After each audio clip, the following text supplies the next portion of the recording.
come to me again so soon, apprentice? I sense we are on the way to Malachor. Good. You are wise to seek out the mysteries which still remain there, and wiser still to use these long hours of travel to better your mind. When last we spoke, I told you the tale of the Mandalorian Wars, and of how Revan and Malak had disappeared at the end, seeking a greater Sith evil which lurked somewhere within the galaxy. Prior to that, we learned the lessons of Darth Sidious, and I mentioned that soon we would learn of another, one who was similar in many ways. His most well-known name is Vitiate, the first and one of the greatest Sith Emperors. Accessing file. Vitiate. Processing.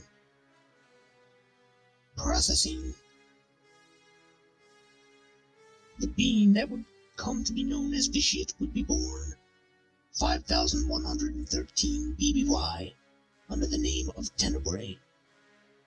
He was a bastard, the illegitimate scion of the Lord of the World of Medrias, Lord Gramath.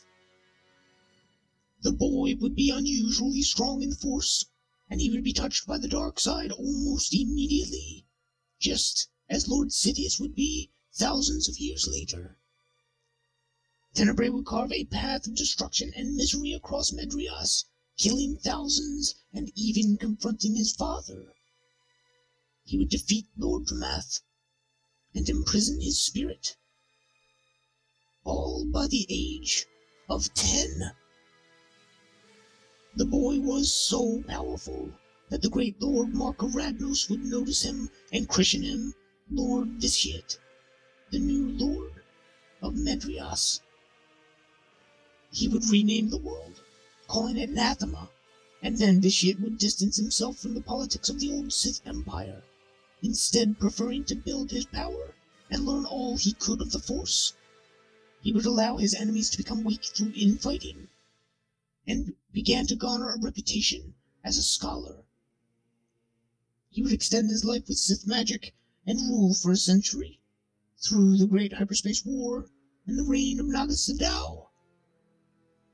Vitiate would mostly stay out of the Great Hyperspace War, and after Sadow's defeat, he would call many of the remaining Sith to the world of Anathema, offering them refuge against the fury of the Republic. He had a reputation, and promised the remnants of the Empire that he knew of a ritual which would unleash the power of the dark side as never before. Almost all the remaining Sith flocked to his call, and when they arrived on Vitiate's world, he sprang his trap. He dominated their minds and enacted a 10-day ritual which stripped the entire world of life, stripped the Force from the very fabric of reality itself. Vitiate absorbed all of this essence into himself, and in that moment, he became something more. His power grew to levels that he no longer had any fear of mortality. He was able to shed his form at will to inhabit the body of another, much like Darth Sidious would be able to do centuries later. Vitiate would blame this event on the Jedi, and promised to lead the remains of the old Sith Empire's people to safety from the Republic. He would gather them together and embark on a 20-year journey, taking blind hyperspace jump after blind jump. Finally, he would lead his people to the old Sith world of Dromund Kaas, and there, in the hot jungle of the planet, he would declare a new empire. He would reorganize his people for the task of building, and he swore that one day they would have their vengeance against the Republic. He would create the Dark Council, a body of the most powerful Sith Lords in the Empire, and this council would take over the day-to-day running of the Empire. The Emperor would then devote his time to furthering his knowledge of the dark side. He would expand the Dark Temple outside Kos City and perform many rituals there, transforming it into a dark side nexus and twisting Roman Kos into a world perpetually blanketed by storms. He expanded his empire slowly over the years, reclaiming worlds lost to the Republic during the Great Hyperspace War, one by one. Over time, the Empire forgot their desire for revenge against the Republic. But the Emperor still desired war. He had found a way to enact the anathema ritual again, but this time on a galactic scale, and he planned to use the war to fuel the ritual. He began to lay plans, and it was at this point that he sent emissaries to seduce Mandalore the Ultimate into attacking the Republic. The Emperor hoped to test the Republic's defenses and weaken it for a full assault. This war would cost the Republic dearly, as you know, my apprentice. But it would also put the Jedi, Revan, and Malak on the trail of the Emperor. They would track rumors of him to the world of Anathema, and then from there to Dromund Kaas. The pair would spend months infiltrating the city, and eventually they would find a way to enter the throne room and face down Vitiate himself. Revan and Malak had been on a dark road for a long time. The Mandalorian Wars had hardened them. More, they had encounters with Rakatan technology. Encounters we will discuss later. These run-ins left the taint of the dark side upon them. The duo had traveled far down the dark path by the time they began their journey to the Emperor. The Emperor himself was immensely powerful, such a potent dark side aura that simply being in his presence was enough to test followers of the Ashla. This, combined with his efforts to affect their minds, finally pushed Revan and Malak fully into the arms of the Bogon. They knelt and swore fealty to Vitiate as Sith Emperor. Vitiate declared Darth Revan the Master and Malak his apprentice, and then he dispatched the pair to find another ancient Rakatan relic for him, a station known as the Star Forge. The two would embark on this journey, but Revan and Malak were more powerful than the Emperor anticipated. Revan would decide to free himself from Vitiate's influence, and he would declare his own Sith Empire using the Star Forge to fuel a war against the Republic. He swore he would unite the galaxy against the Emperor and his empire. We will not go into their story here, but suffice it to say a series of events would unfold that would end in Revan slaying his former apprentice and friend, Malak, and destroying the Sith Empire he had set up. A reformed Revan would then head back into the unknown regions to put a stop to Vitiate's plans once and for all.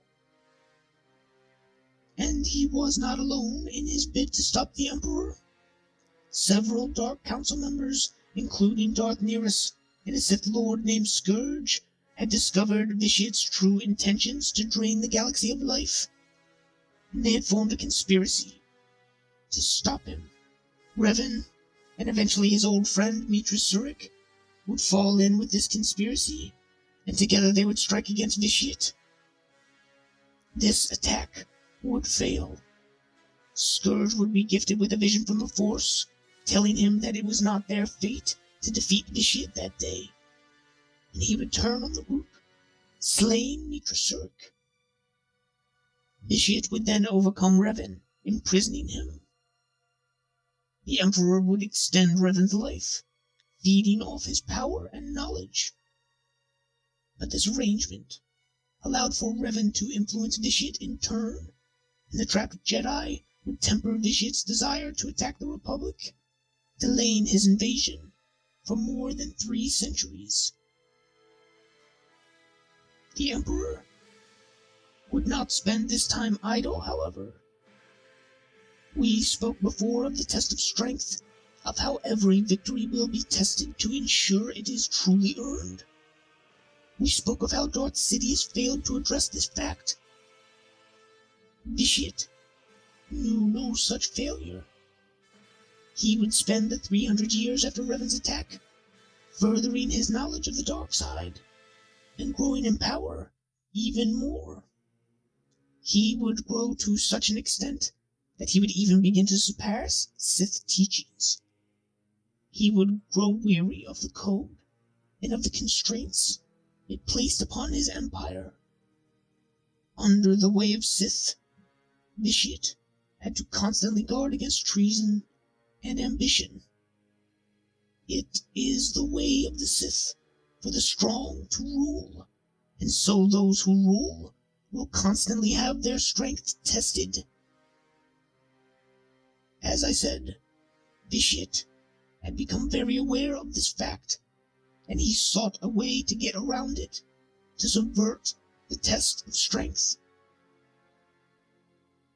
And so he would seek out the means to begin again. Over time, he would discover the world of Zakul, and there he would divide his power between the Emperor's voice, ruling over the Sith, and a human male, which he dubbed Valkorion.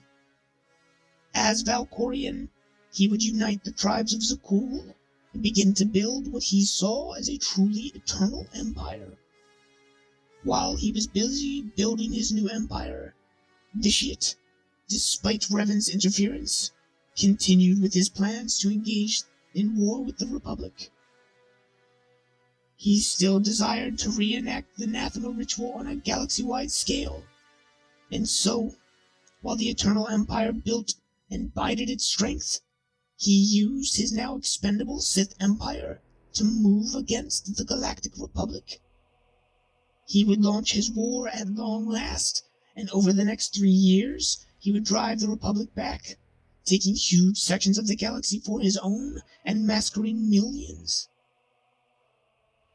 But the Republic did not go down without a fight. They managed to make a stand at the Battle of Batabui, and shortly afterwards, they captured a group of powerful Sith Lords known as the Dread Masters. This deprived Vitiate of a valuable war resource. They would also begin to make strikes into Sith space, and while they did not win any major battles, it was enough to stave off ultimate Sith victory and infuriate Vitiate. As the war approached its 3rd decade, Revan's influence on Vitiate's mind and the costly nature of the conflict pushed the Emperor into peace talks. It was during these talks that the Sith would attack and sack Coruscant, holding it as a bargaining chip during the negotiations. With this, they were able to force the Republic to sign a treaty which heavily disfavored them, giving up huge tracts of the galaxy to the Sith. During this time, in the burgeoning Eternal Empire, Vitiate's other body, Valkorion, would have 3 children. These children would be immensely strong in the Force and would come to be major players in the galaxy later in their lives. We will discuss them in detail in their own time, but for now, it is enough to know they were strong, powerful pieces in Vitiate's bid for ultimate power. The tenuous peace signed by the Republic and Sith Empire would last for many years, but tensions would never fall. Both sides would constantly test the other, ever seeking an advantage that would swing the balance back into their favor. This period of time is known as the Galactic Cold War. Eventually, the Jedi would discover that Revan was being held prisoner, and they would send a strike team to free him. This team would succeed, but without Revan's influence on his mind, Vitiate accelerated his plans for war, ending the stalemate that had locked the galaxy. As the war began to rise to a high gear, a mysterious Jedi, known as the Hero of Tython, would defeat the Emperor's force deep within the heart of the Sith Empire. Vitiate's spirit would be gravely wounded in this encounter, and it would retreat to Yavin 4 to recuperate. And there, he would indeed regain his strength. Vitiate knew of the test of strength, and so he always had a means to recover in the face of defeat. After becoming strong again, he would escape back into the galaxy at large, only to reappear at the world of Ziost. There, Vitiate would reenact the Anathema ritual once more, draining the world of life and the Force, and using it to once again augment his own power. At this point, Vitiate became one of the strongest beings to ever live in the history of the galaxy. It was then that Vitiate returned to his eternal empire. The civilization on Zakuul had grown strong. Their fleet was the largest the galaxy had ever seen, and their army was built on the back of advanced technology. They were led by some of the strongest Force users in the galaxy, and Vitiate had grown so far beyond mortal perception that he had laid plans for a literal eternity. He had garnered more strength than perhaps anyone before him, and more. Again, he was aware of the test of strength, and fully prepared for it. Vitiate, now fully in control of his Valkorian identity, and committed to rule his eternal empire, sent his two sons, Thexan and Archon, to attack both the Republic and Sith empires. The pair would burn a path across the galaxy, even hitting worlds such as Korriban and Tython. Darth Mar, a powerful member of the Dark Council, would raise a force to follow the Eternal Empire's fleet back into the unknown regions. Eventually, Mar would find Zakuul, the Hero of Tython, now known as the Outlander, would also accompany this force. A great battle would ensue, and Darth Mar and the Outlander would be brought before Valkorion. Mar would be slain, and then Valkorion would offer the Outlander the chance to join with him, to rule the galaxy together and share their power. It was in this moment that Archon struck. He betrayed his father, stabbing him in the back and slaying the body Valkorion. Vitiate's spirit would flee into the Outlander, but Archon would have the man frozen in carbonite in order to contain his father. He would then seize control of the Eternal Empire and lead a brutal war which would conquer the galaxy, sweeping away resistance from both the Republic and the Sith Empire. Eventually, the Outlander would escape his prison, and while Vitiate was indeed within his mind, he was able to fight against the Eternal Empire and fan the sparks of rebellion. Archon tried to fight this, but he was not his father. He had his strength in the Force, but not his mind, and as such, he was vulnerable to betrayal. And so he was cast down by his sister Valen, who in turn eventually was faced by the Outlander. The Outlander, given aid by Vitiate, was able to defeat her. With no one to sit the Eternal Throne and control them, many of the droids that composed the fleet and military of the Eternal Empire reverted to a program to exterminate. They began to engage and slay any living being they could find. The Outlander attempted to claim the Eternal Throne to prevent this threat to the galaxy, and they fought their way before it. However, before final victory could be achieved, Vitiate appeared to the Outlander, telling them they would serve as his new vessel, allowing the Emperor to take back his lost power. Vitiate shattered the Outlander's mind and took his body for his own. However, such was the Outlander's power that their psyche was able to stitch itself back together. He was given aid by the trace force essences of Valkorian's children and their mother, Senya Taral, and together they were able to vanquish Vitiate's spirit within the Outlander's mind, dispersing him forever. Even this was not the end, however, for Vitiate had planned even for his defeat. His original body had been carved with a Sith spell which, upon his death, unleashed a force plague upon the galaxy. This plague dominated the minds of those infected, forcing them into a coma and joining them together into one hive mind. Though this plague would be defeated in time, it showed that Vitiate truly understood the test of strength, even to the point of acknowledging the possibility of his own defeat, a trait rare indeed among the Sith. In fact, this is the main lesson one can learn from Vitiate's story. The man was, in many ways, similar to Darth Sidious. They both dominated the galaxy, both were gifted with incredible natural abilities and foresight, and both were powerful enough to transcend the limits of the flesh.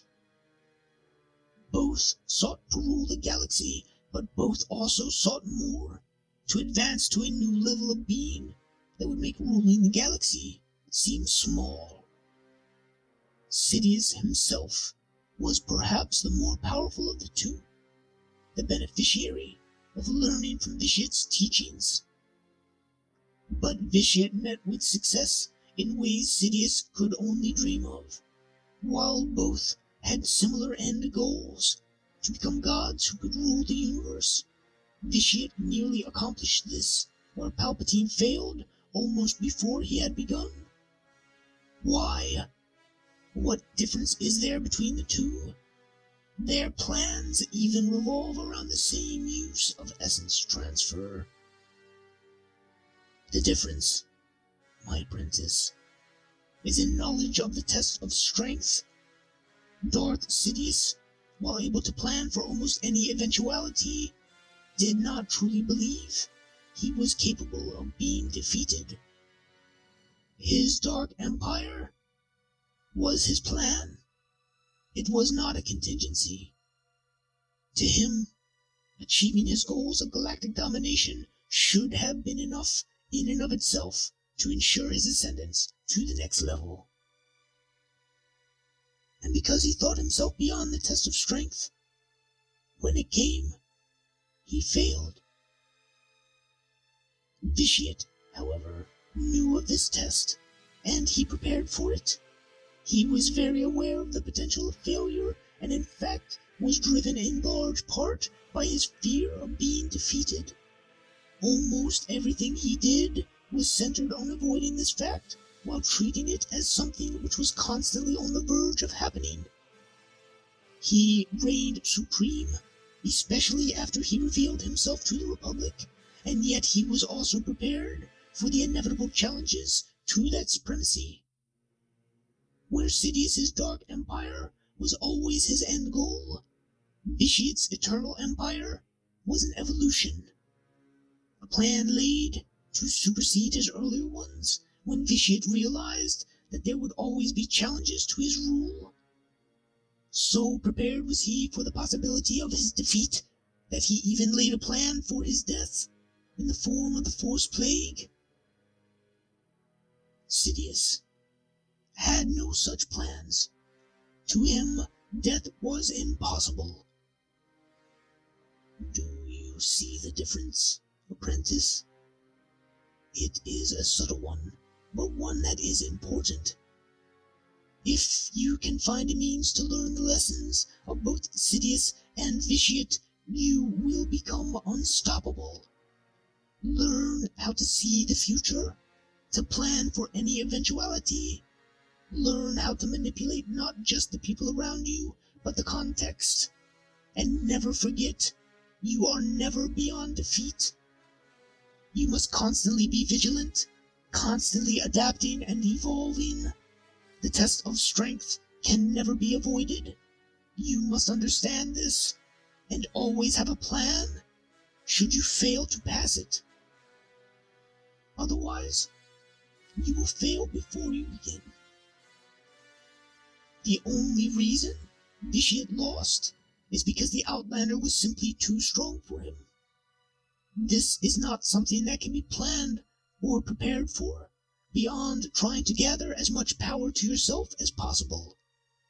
Vitiate had gathered more power than perhaps any other being before him, but even he had not gathered enough to overcome the Outlander and the weight of the Force placed behind them. Sometimes there are those born that are simply bound by destiny in ways which go beyond any kind of mortal comprehension. Even one who transcends the traditional bounds of mortality, like Vitiate. You can never be sure when you may face these beings, or if you will be truly ready when you do. You may only train, further your power as much as possible, and trust it will be enough. Train well. Dominate the galaxy around you, and indeed it may be. The Outlander was one of these destined beings, and in the next lesson we will speak of yet another, one whom I have already mentioned several times, but who is also deserving of closer study. For now, remember this. Only when we acknowledge the test of strength, as Vitiate did, can we have any hope of passing it. In this same way, you must be aware of how destiny can flow beyond any control, in order to have any hope of imposing control on it. But that is a lesson for another time.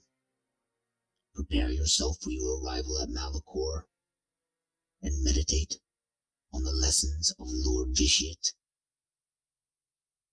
May the Force break your chains.